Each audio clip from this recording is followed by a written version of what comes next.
কালকে আমাদের ওল্ড মালদা পৌরসভায় জলের কানেকশন হচ্ছিল।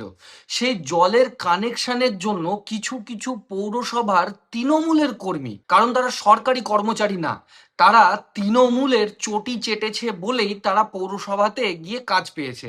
আর এখন যখন তারা বিজেপিতে সুযোগ পাচ্ছে না, তো এখনো তারা তৃণমূলের চটি চেটে যাচ্ছে। আর এই চটি চাটতে চাটতে এদের এত মাথা খারাপ হয়েছে যে যারা ন্যায্য কল পাবে তাদেরকে কল দিচ্ছে না, যাদের বাড়িতে কল নেই তাদের ডকুমেন্টস অব্দি নিচ্ছে না। আমি বলতে চাই, এখনো সময় আছে, সাবধান হয়ে যান, না হলে এর পরে যেভাবে আইনি পদক্ষেপ নেওয়া হবে আপনাদের জন্য মুশকিল হয়ে যাবে।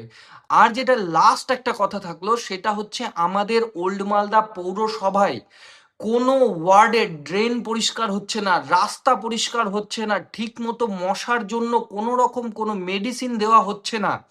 এই সমস্ত বিষয়গুলো নিয়ে কিন্তু অনেক কমপ্লেন পাওয়া যাচ্ছে।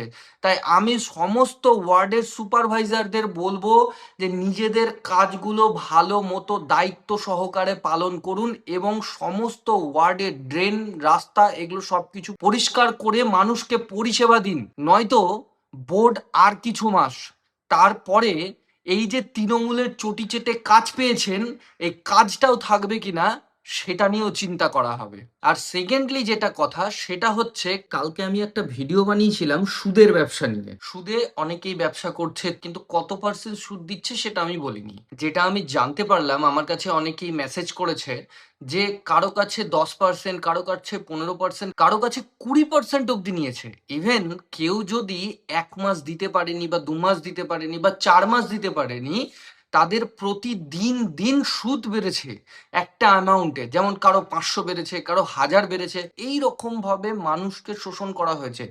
এবং এইসব সুদের ব্যবসায়ীরা বুঝতে পেরেছে যে এবার বিজেপি সরকার এদের পিছনে লেগেছে, এই সমস্ত সুদে ব্যবসা করা সব মাফিয়াদেরকে একে একে ধরবে।